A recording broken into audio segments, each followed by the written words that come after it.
Hello दोस्तों, आज के वीडियो में हम बात करेंगे if else statement in C programming. ठीक है, अब हमने पिछली वीडियो में देखा था इफ स्टेटमेंट और आज के वीडियो में हम देखेंगे if else statement in C programming. अगर आपने वो इफ वाला वीडियो नहीं देखा है तो प्लीज़ चैनल में जाके ज़रूर देखें। ठीक है, तो सबसे पहले हम ओवरव्यू देख लेते हैं कि आज के वीडियो में हम क्या क्या सीखने वाले हैं। ठीक है, तो सबसे पहले difference between if and if else statement, real world example, if else का हमें यूज़ क्यों करना पड़ता है, उसकी सिंटेक्स क्या है, उसका हम फ्लो चार्ट कैसे ड्रॉ कर सकते हैं और लास्ट में देखेंगे एक प्रोग्राम। ठीक है, तो चलिए सबसे पहले शुरू करते हैं difference between if and if else. ठीक है, तो जैसे कि हमने पिछली वीडियो में देखा था, इफ़ स्टेटमेंट में क्या होता था, कंपाइलर कंडीशन चेक करता था, अगर कंडीशन ट्रू हुई तो वो अंदर जाके वो वाला प्रोग्राम या प्रोग्राम और स्टेटमेंट एग्जीक्यूट करता था। अगर कंडीशन फॉल्स होती थी तो क्या करता था, पूरे का पूरा ब्लॉक स्किप करके नेक्स्ट ब्लॉक पे चला जाता था। ठीक है, तो ये बात हो गई इफ़ की। अब इफ़ एल्स में क्या होगा, इफ़ एल्स में दोनों इफ़ और एल्स बेसिकली सेम ही है, थोड़ा सा ही डिफरेंस है। अब इफ़ एल्स में भी सेम इफ़ की कंडीशन चेक करेगा, अगर ट्रू हुई तो इफ़ वाला पार्ट ब्लॉक करेगी, अगर कंडीशन फॉल्स है यानी कि कंडीशन सच नहीं है तो एल्स वाले पार्ट में जो भी स्टेटमेंट होगा वो एग्जीक्यूट करेगा। अगर आपको भी कोई भी डाउट हो तो प्लीज़ टेंशन ना लें, हम इसे डिस्क्रिप्ट में देखने वाले हैं। ठीक है, अब बात करें रियल वर्ल्ड एग्जांपल की, तो चलिए हम एक एग्जांपल लेते हैं। अगर आपकी एज 18 से प्लस है यानी कि 18 प्लस है तो आप वोटर कार्ड कटा सकते हो, निकाल सकते हो। ठीक है, अगर आप 18 से कम उम्र के हैं तो आप वोटर कार्ड नहीं निकाल सकते। ठीक है, अब ये बात हो गई रियल वर्ल्ड एग्जांपल की। अब देखते हैं कि इफ एल्स का यूज़ क्यों होता है। तो basically if else statement is used to execute statement if given condition is true और फॉल्स, यानी कि उसका यूज़ स्टेटमेंट को एग्जीक्यूट करने के लिए होता है, अगर कंडीशन चाहे ट्रू हो या फॉल्स हो।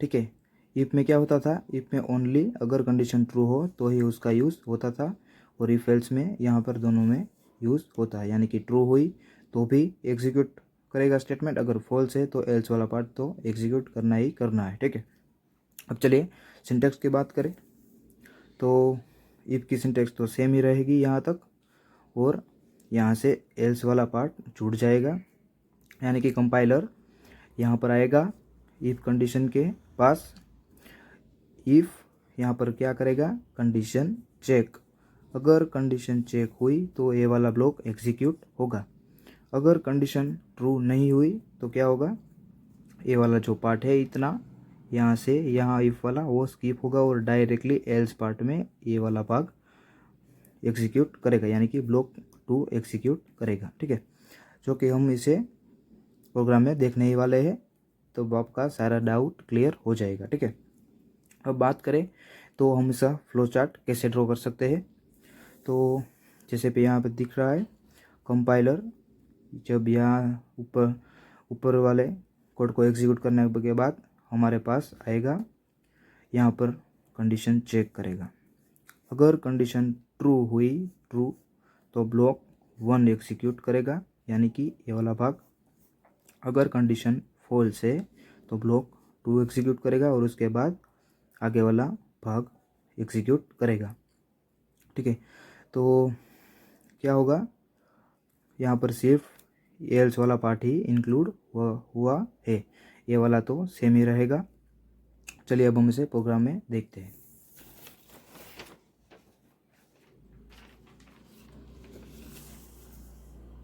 तो हमारे पास यहाँ पर प्रोग्राम है check whether number is even और ओड। ठीक है, तो सबसे पहले हेडर फाइल इंक्लूड कर लेते हैं, इंक्लूड stdio.h और उसके बाद इंक्लूड conio.h। दोस्तों अगर आपको इन दोनों का फुल फॉर्म पता है तो हमें कमेंट करके ज़रूर बताएं और शॉर्ट में मैं आपको बता ही देता हूँ।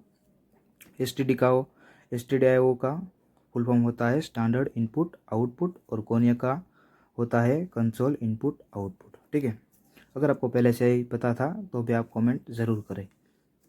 अब हमने क्या किया, वॉइड मेन मेथड ले ली और यहाँ पर हमने एक इंटीजर n ले लिया ताकि हम नंबर एंटर करा सके और उसके हम कंडीशन चेक करा सके और डिस्प्ले मैसेज करा सके इवन है या ओड। ठीक है, उसके बाद क्लियर स्क्रीन।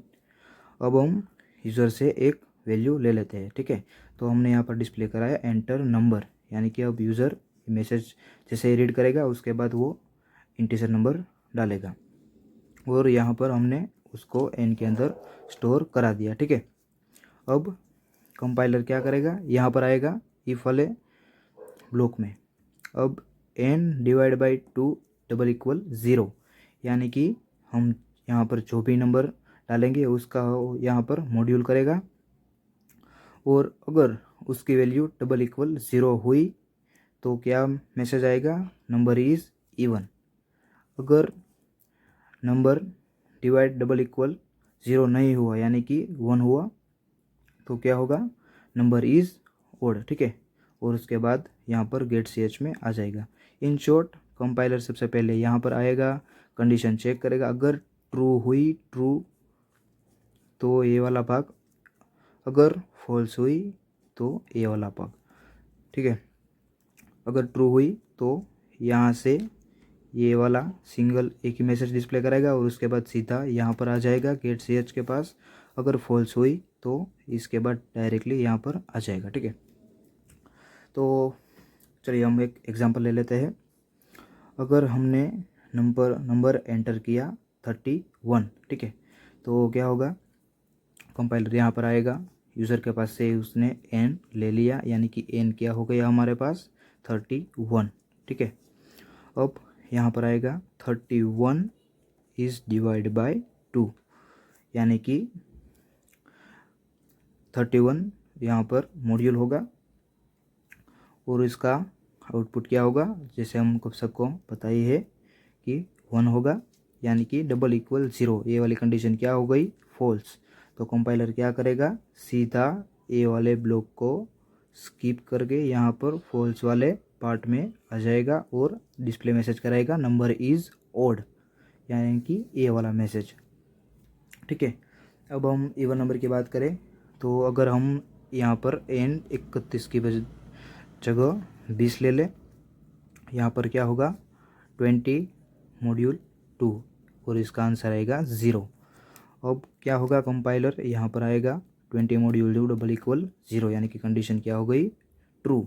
तो यहाँ पर मैसेज आएगा नंबर इज़ इवन और डायरेक्टली कंपाइलर ये वाला ब्लॉक एल्स वाला स्किप करके सीधा ही गेट ch के पास आ जाएगा। ठीक है, तो यहाँ पर ये अगर हमने 31 लिया तो आउटपुट आएगा नंबर इज़ ओड, क्योंकि 31 / 2 = होता है 1, और अगर हमने लिया 20 तो 20 मॉड्यूल 2 = होता है 0। ठीक है, तो चलिए अब फिर से एक बार मैं आपको बता देता हूँ क्या होगा। कंडीशन ट्रू होगी तो ये वाला ब्लॉक 1 एग्जीक्यूट होगा, अगर कंडीशन फॉल्स हुई तो यहाँ पर आ जाएगा, अगर कंडीशन ट्रू हुई तो ये वाला भाग है वो स्किप हो जाएगा और डायरेक्टली नेक्स्ट वाले पार्ट पे आ जाएगा। ठीक है, और अपोजिट कंडीशन फॉल्स हुई तो ये वाला भाग स्किप हो जाएगा और सीधा ही यहाँ पर आ जाएगा और इसके बाद आगे का स्टेटमेंट एग्जीक्यूट करेगा। फ्लो चार्ट को भी मैंने आपको समझा दिया। कंडीशन अगर ट्रू हुई तो ये वाला भाग, अगर फॉल्स हुई तो ये वाला भाग। और डिफरेंस क्या है, यहाँ पर इफ में सिर्फ यहाँ तक आता था, यानी कि कंडीशन फॉल्स हुई तो सीधा नेक्स्ट पार्ट में, और यहाँ पर क्या होगा, कंडीशन फॉल्स हुई तो एल्स पार्ट में। ठीक है, तो आई होप कि आपको पूरा का पूरा ही समझ आ गया होगा, आपको कोई भी वीडियो देखने की ज़रूरत नहीं पड़ेगी और आपको ऐसे ही नए नए प्रोग्राम और अप टू डेट रहना है तो प्लीज़ हमें कमेंट और सपोर्ट ज़रूर करें, दोस्तों के साथ शेयर करें। ठीक है, अब ये तो बात हो गई सिर्फ सी लैंग्वेज की, और भी कई सारी लैंग्वेज है वो आपको हमारे प्लेलिस्ट में मिल जाएगी। ठीक है, तो आई होप आपको सब सारे डाउट क्लियर हो गए होंगे और आप हमें लाइक शेयर सब्सक्राइब और फुल सपोर्ट करेंगे। ठीक है, थैंक यू।